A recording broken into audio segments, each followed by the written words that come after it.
Laws of motion, Newton's second law, part 3. Hello students, today we will start next part of laws of motion. In last video we have done Newton's first law, inertia, linear momentum, etc. in the conceptual questions based on inertia. And today we will discuss Newton's second law of motion. And according to Newton's second law of motion, net force acting on any body is directly proportional to rate of change of momentum, linear momentum, right? It means we can write F is directly proportional to dp by dt. What is the dp? dp is the change in linear momentum, okay? And if we write dp by dt, then it becomes rate of change of momentum, okay? So now according to this, then we can write F equal to k dp by dt. K is the directly proportionality constant and k is equal to 1. Okay, so F equal to dp by dt. अब आपका हम लोग dp by dt ये find out करके दिखाते हैं यहाँ पर. For that we consider a body m which has the initial velocity u at time t1 equal to 0. Then its linear momentum is given by p1. This will be equal to m into u. Okay, linear momentum is the vector quantity. So we can show p1 with the arrow equal to mu. After the t time, t2 equal to t time, this body has the velocity v. Then linear momentum is given by the p2 and p2 equal to mv. We can write it. So now the dp by dt.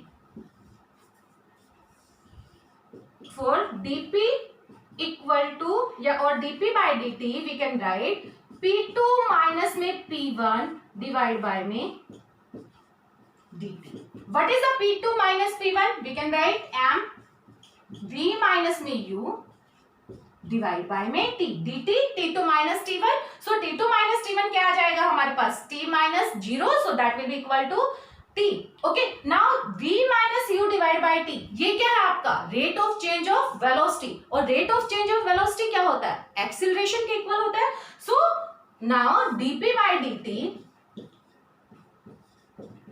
this will be equal to m into rate of change of velocity. ठीक है, and this will be equal to M A, क्योंकि ये क्या होता है आपके पास acceleration होता है, और एम इंटू ए ये क्या होता है आपका force. So we prove that here कि dp by dt equal to F. F क्या है आपका? Net force acting on the body. ठीक है, so now we will discuss about the conceptual question based on the Newton's second law. Now the first conceptual question, a cricket player lower his hand while catching the ball. ठीक है, आपने कई बार देखा भी होगा जब भी कोई भी cricket player wants to try to catch the cricket ball, then he takes his hand in the lower direction or in the downward direction. तो क्यों वो लेके जाता है? अब यहाँ पर आपका जो न्यूटन सेकेंड लॉ है, that is the F is directly proportional to DP by D. अब ये dp बाई dt जो है rate of change of linear momentum, ये किसका बनेगा? बॉल का बनेगा, जो बॉल आ रही है.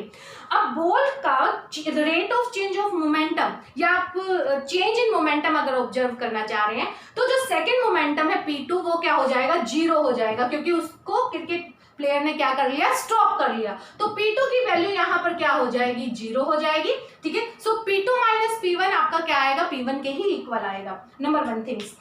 दूसरी चीज, जो यहाँ पर अगर मान के चले हम कि वो अपने हाथों को अगर डाउनवर्ड डायरेक्शन में नहीं लेके जा रहा है, तो इसका मतलब क्या है कि जो क्रिकेट प्लेयर है वो बॉल को within a very short time stop कर रहा है. या आप कह सकते हो कि change in linear momentum of the ball takes place in a very short interval of time. और अगर ये very short interval of time में हो रहा है, मतलब dt की वैल्यू अगर कम हो गई, तो f की वैल्यू क्या हो जाएगी? इंक्रीज हो जाएगी.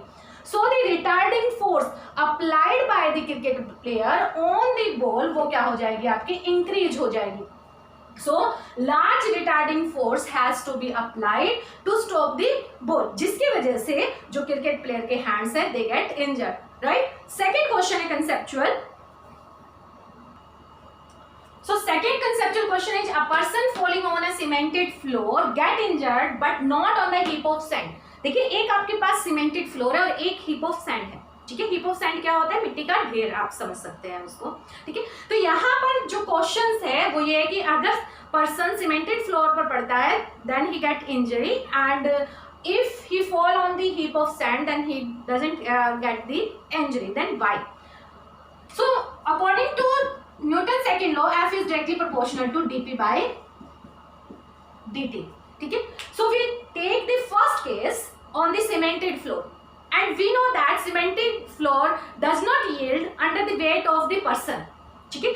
So time, you can say that time is here of the change in linear momentum of a person, that is very small interval of time for taking the change in linear momentum, या आप कह सकते हो कि जो linear momentum person का change हो रहा है that is abruptly, ठीक है, that is abruptly with in a short interval of time, जिसकी वजह से टाइम जो है ये dt की वैल्यू अगर डिक्रीज हो गई तो ये f की वैल्यू क्या हो जाएगी, आपकी इंक्रीज हो जाएगी। So force applied by the floor on the person is very very large, okay, and the person get injury, but on the heap of the sand yield under the weight of the person, okay, and then a longer time will take place to change the linear momentum of a person.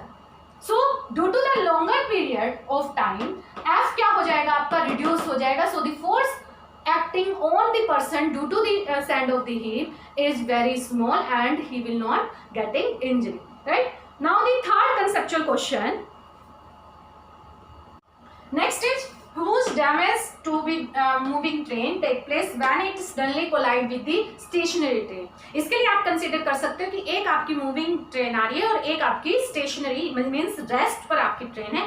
जैसे ही वो दोनों आपस में collide होंगी then there is a big damage और huge damage in the moving train, okay. तो क्यों होता है ऐसा, देखिए जैसे ही वो कोलाइड करेंगे आपस में, so there is a large change in linear momentum and within a short interval of time, और अगर आपका change in linear momentum within a short interval time होगा then the force exerted that will be increased, जिसकी वजह से जो damage है वो भी क्या हो जाता है, बढ़ जाता है। नेक्स्ट है the vehicle are fitted with the shocker. Shocker होते क्या है, आपने अगर कई बार देखा हो व्हीकल्स के जो नीचे की तरफ बॉटम में स्प्रिंग लगे होते हैं उन्हीं को ही शोकर बोला जाता है।